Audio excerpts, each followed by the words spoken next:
How's it going, Yankee fans? Welcome back to Fireside Yankees with Alex and Ryan. Trade deadline, couple days away. We're still kicking, still looking for more pieces. Obviously, the Yankees haven't made a move just yet, but Ryan dropped some really cool information this morning regarding the bullpen. And the Yankees, I think, Ryan, you and I agree. If we had to rank the Yankees' biggest weaknesses right now, the bullpen is at the very top of the list. Now, third base, absolutely a problem. They need to address that, and I think they will. We keep hearing John Heyman say the Yankees and, Eugenio Suarez, they really want him. We'll see. The talks are a bit far apart right now, but as we get closer and things start to heat up a bit more, teams will start to drop their asking price because they realize they're not going to get exactly what they want for a rental piece, but nonetheless, Suarez will get them a really hefty return, and we'll see if the Yankees are willing to cough up the valuable prospects to really get it done. But with that being said, we're hearing all sorts of things about pitchers in the Yankee system that are drawing a lot of interest from teams that are going to be trading pieces. For example, Elmer Rodriguez Cruz, Ben Hess, Bryce Cunningham, Cam Schlittler, and Carlos Lagrange, or Lagrange, however you want to pronounce his last name. I know people have tried to say it differently in the comment section, but same player, same guy, he's also on the docket. So I do think that right now the Yankees drafting all those pitchers a couple years back turning out to be a really good idea because they're able to leverage them now. Now, Ryan, you have some inside information. You have some people telling you, well, the Yankees want bullpen support. Who's at the top of the list for you? Who do you think the Yankees are really going to make a big push at to upgrade this unit? Yeah, so the consistent messaging from people inside the organization and people around baseball who have heard either A, directly from the Yankees, players that they're interested in, or B, are hearing about players the Yankees are targeting.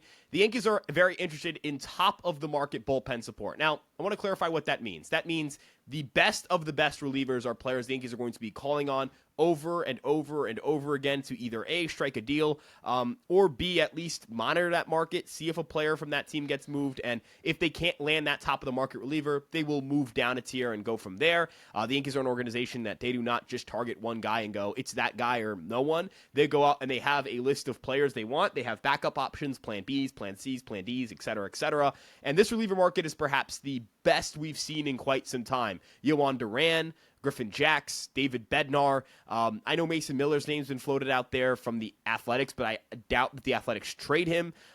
You have some kind of B-tier relievers who are pretty good. Danny Collum. I didn't even mention Felix Bautista in that A-tier group. Ryan Helsley kind of falls somewhere in the middle of that A and B tier. I'd consider him an A- tier reliever just because he's a rental, and also his numbers have declined from last year a little bit. But point is, I just named a bunch of players who could really help the Yankees in their bullpen right now, and I'm sure I didn't even name them all. But the player who the Yankees have seemed to kind of fixate themselves on is Yohan Duran of the Minnesota Twins. Yohan Duran of the Twins having a stellar year this season. He is the Minnesota Twins closer. The Yankees have we've already talked about the Yankees being a team that has been interested in Duran in the past. In 2024, they attempted to trade for him at that year's trade deadline. This year is a 1.94 ERA, a 26.4% strikeout rate. He is allowed, I believe, he allowed his first home run to Shohei Ohtani earlier this week, and he has a 67.8% ground ball rate. The Yankees are very interested in dealing for Yohan Duran. I believe they like Griffin Jax as well. And Alex, what I'll tell you right now is the Yankees are targeting teams right now who have multiple pieces that could fit the Yankees' issues. So you look at Yohan Duran, he could help you. You look at that same roster, you find Danny Collum, a left-handed reliever who's a veteran, a rental, may not cost that much. He's also someone who could help the Yankees. You look at someone like even a Joe Ryan. Like Joe Ryan may not be moved, but he's a starting pitcher, and I know the Yankees would at least call and ask about that availability. Now, the Twins are tough to deal with because a lot of their top players, Alex, are players who they're not going to feel forced to trade. The Twins do not feel like they have to trade Joe Ryan, and they will happily keep him. In fact, I'd be a betting man today and tell you that Joe Ryan will remain a Minnesota Twin in all likelihood. Not saying that's the only outcome, but it's the most likely. And the second thing I'd say in regards to Yohan Duran, they also don't feel forced to trade him. Duran is a free agent after 2027, so the Twins would have 2 more years of control. So they can do one of two things. Number one, Alex, hold on to him and look at the offseason to try and trade him. Or number two, they can hold on to him and put him as part of their 2026 plans. I don't think they have any plans to extend Duran, but I also don't think the Twins view themselves as an organization that needs to tear it the hell down. They like their farm system. They don't feel like they have to do anything, and the Twins have been known to be very weird with trades. They'll get close. They'll, be in deep talks on a trade. We've seen this multiple times this offseason, and they will not complete the trade. So they're a little bit weird to deal with. So, Alex, as things stand right now, Duran is a big target for the Yankees, and bullpen support is a big focus. And to me, it kind of seems like the Yankees are not preferencing one for one deals, or rather getting a singular player. It seems to me like they're trying to execute package deals, not just Duran or whatever it might be. They're looking, I mean, even if you look at the Pirates, maybe a Bednar, IKF, like a package of players. It seems like they don't want to go just, pumpkin hunting for one pumpkin. They want they want a whole batch of them. So I kind of feel like, do you think that's in their best interest? Or do you think, I mean, I guess it doesn't really matter, right? You're getting individual pieces to play a certain role on your team, but maybe it's easier just to deal with one team and find a much, more comprehensive package to upgrade several spots, especially because the Pirates have players that they want. We've heard the interest in Mitch Keller. We know they love Bednar. We don't know if they can afford to get him or rather what they're willing to give up for him. And then IKF, now crazy rumor coming out yesterday from Noah Hiles of the Post-Gazette saying that they've checked in on O'Neal Cruz too. What's your take on O'Neal Cruz's interest? I don't really see the fit necessarily, but the guy's electric. He's a star. I mean, he's a league average hitter, but if you're the Yankees and you're like, this guy could be a superstar, they're just not, tweaking his, I guess, fundamentals correctly or making those adjustments, and they think he could be that good, maybe they get him at a reasonable cost because he hasn't been that like explosive, batter in terms of WRC plus. Why do you think there's interest there? Yeah, so as you mentioned with the Pirates, it should also be noted, as you mentioned, the Yankees have expressed interest in trading for David Bednar. He's also on that list of relievers that the Yankees would be interested in trading for. And when you look at the situation with the Yankees and you look at what the Pirates have, just like with the Twins, and to a greater extent with the Twins can fill multiple holes for the Yankees, and the Yankees can fill multiple holes in trading with the Pirates in one fell swoop. So one of the things that I believe the Yankees are going to also target, as you mentioned, is starting pitching. Mitch Keller is a name that you talked about that the Yankees have shown interest in, according to reports from the Pittsburgh Post-Gazette. And the Pittsburgh Post-Gazette also reported that the Yankees have checked in on O'Neal Cruz. Now, based on their reporting, it does not seem likely that they will trade O'Neal Cruz. But it is interesting that their behavior has been listening to offers, hearing what other teams have to say, hearing what other teams have to offer, and then going from there. I believe, again, just like Joe Ryan, I believe he will remain on his current team through the deadline, and that could be a conversation that picks up in the offseason or next year's deadline, especially considering Pittsburgh needs bats. And I would expect an O'Neal Cruz trade to be headlined by a star-hitting prospect. Maybe that is a Spencer Jones, but I don't know if that's even the best offer that a team could make for Cruz. I also know that Cruz is someone who does have some on-field blunders at times and doesn't always have the cleanest, most smooth style of play in terms of effort and making defensive plays. So I understand there's going to be some pushback against him, but ultimately, the checking in, there's no harm in doing that. As for IKF, look, Isaiah Kiner-Falefa has fans in the Yankee organization. I have been, someone who has told you Isaiah Kiner-Falefa is not a stud. He's not a superstar. He's none of those things. But Isaiah Kiner-Falefa at third base is a Gold Glove winner. He is a premium defensive third baseman. His defensive metrics at third stack up with any defensive third baseman over the last few years on a per rate basis. And Aaron Boone and other people in the Yankee organization love IKF. Aaron Boone specifically absolutely adored having Isaiah Kiner-Falefa on the roster. He viewed Isaiah Kiner-Falefa very favorably. And I believe the Yankees, if given the opportunity to trade for IKF for cheap, would at least be interested. Now, are the Yankees going to trade a lot for IKF? No, but as you mentioned, you have David Bednar. Bullpen addresses the bullpen. Isaiah Kiner-Falefa addresses third base. Mitch Keller addresses the rotation. Is there a package deal to be had there? Brian Cashman is not the GM who avoids package deals. In 2024, I don't think he struck a package deal because it was Jazz independently, Eniel De Los Santos independently, and Mark Leiter Jr. independently. But if you look at previous deadlines, the Joey Gallo deal included Gallo and Joely Rodriguez. The deal with Frankie Montas included Montas and Lou Trevino. And in previous dealings as well, you look at the 2017 deadline, the New York Yankees acquired Tommy Kahnle, David Robertson, and Todd Frazier all for one, an all-in-one trade. So, Alex, the Pirates and Twins, definitely two teams to monitor for the Yankees at this year's trade deadline. Yeah, I mean, they're teams that seem to be at least relatively selling. It looks like, we saw the Josh Naylor move to the Mariners yesterday, so we know that the Arizona Diamondbacks are selling. I mean, there's going to be teams that are looking to move rental pieces or, I guess just even controllable assets because their, future doesn't look altogether that bright. But if you're the Yankees, I mean, you have to ask yourself right now, after watching that game the other day, that defensive disaster class, you could call it, you have to make a move to upgrade your defense at third base. Not that Peraza was the reason that they had a bad game. It wasn't his fault. We saw Dominguez take a bad angle or two, and then we saw Volpe have some issues. Escara have a bad game. Max Fried missed a Gold Glove level defensive pitcher there. Miss a throw to home plate.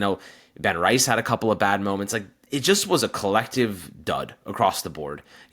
Teams have them. It happens. But 4 errors obviously is inexcusable for a team of this caliber. So you have to ask yourself, how do you upgrade there? Well, and the truth is like, Stanton's got to be your DH every day. You know what I mean? He's been really solid. So that means the only way to get Jason Dominguez in the lineup is for him to play defense in left field. And him playing defense in left field, like, you have to live with the fact that on any given day, he's going to have a horrible day. He might be average one day and horrible the next day. But offensively, you want to have his bat in the lineup. I know he's been a little bit colder lately, but did have that home run on the other day as well. So, at this point, I'll ask you this, Ryan, because I know we've talked about it slightly. But do you think Jason Dominguez is an untouchable player for the Yankees at the deadline? Do you think that he's a player that you're not selling on right now? He's a rookie realistically, so he's still developing in real time. And I'm not saying I want to trade Jason Dominguez, but watching his flaws, seeing his game, he's only 22, keep that in mind. Watching how Spencer Jones is balling out right now, do you see Dominguez as more of a movable piece, or do you think that you want to just live out the situation, live out the defensive hiccups for now, and you see him as a long-term asset?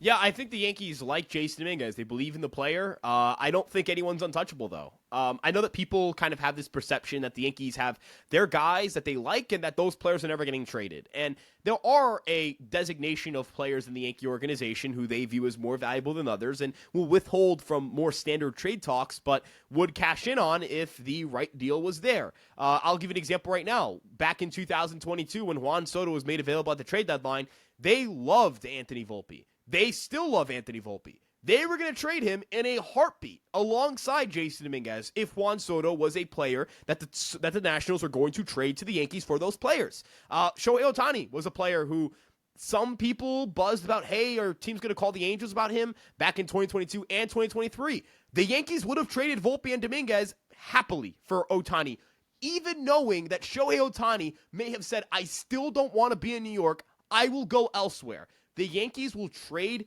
good players, heavily coveted prospects, and controllable young talent for the right player. The problem, Alex, I don't think this deadline has those kinds of players, unless, of course, you build some massive package deal. But I don't believe there's a player out there who the Yankees are going to go, oh, man, just for that player, I'm trading Jason Dominguez. If there's a way to make a package deal and it makes sense for the Yankees, I think that's on the table. I reported yesterday, look, Spencer Jones is someone the Yankees have moved from, hey, yeah, we're going to cash in as soon as we can, to I don't know if we want to just use him as a cash-in player. Maybe he is someone who we hold on to a little bit and treat as an exclusive player in trade talks, but they would still trade him. I have never heard the word untouchable slapped on anybody. There's not a single player, even George Lombard Jr., who the Yankees would completely exclude from trade talks for the right player, but my perception is that player doesn't exist. The Twins with Joe Ryan is probably the closest to it. Yohan Durant's pretty close to that, but it's going to take like multiple players. Like the Twins would have to offer a lot. And for like Joe Ryan, like, are the Twins going to take Jason Dominguez only for Joe Ryan? I think they'd want more. I know that sounds crazy to say, but he's a starting pitcher with 2.5 years of control, and they do not have an incentive to deal him. They could extend him. They could keep him for next year. That's part of this as well. Any player who's worth that, like, they got 2.5 years of control, or 3 years of control, or 3.5 years of control. There's zero reason for that team to go, if we don't trade them now, we can't. Soto was a unique situation. This, very different. So, Alex, yeah, unless Juan Soto or Shohei is becoming available, or anyone like that that's becoming available, those guys aren't going anywhere. Yeah, of course. So, we'll see how things progress moving forward. And, I simply, the Yankees, we talk about them lacking urgency in game. Now I kind of like, they have to urgently make moves now, but I know Brian Cashman, and I think that he does not want to overpay. He's going to wait till the very last second, because the longer you wait, it's kind of a weird situation, right? Because for teams that know they have to sell these players, like the Diamondbacks have to sell Suarez. They're not going to hold on to him. Any report saying that the Diamondbacks are going to hold on to Suarez because they could re-sign him in the offseason, let's be honest, like, why?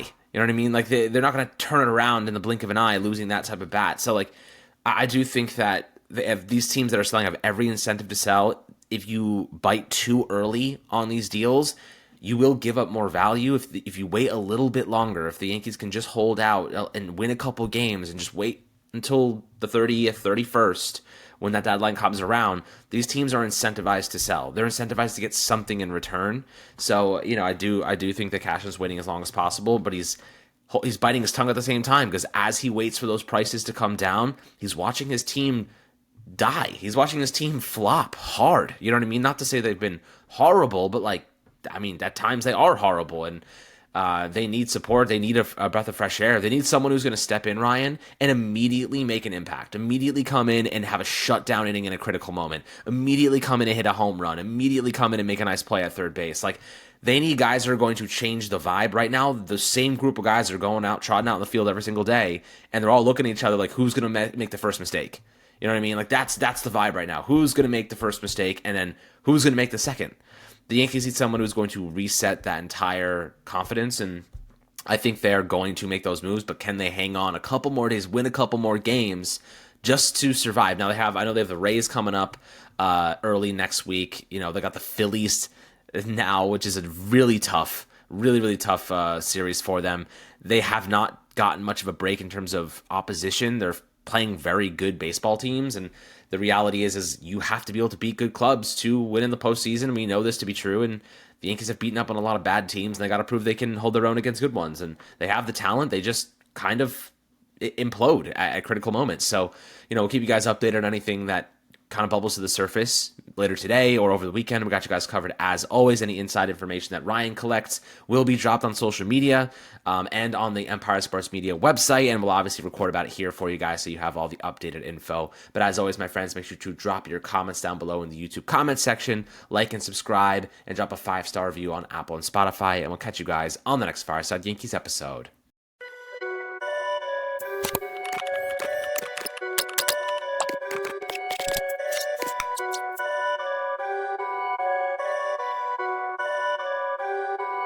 Perfect.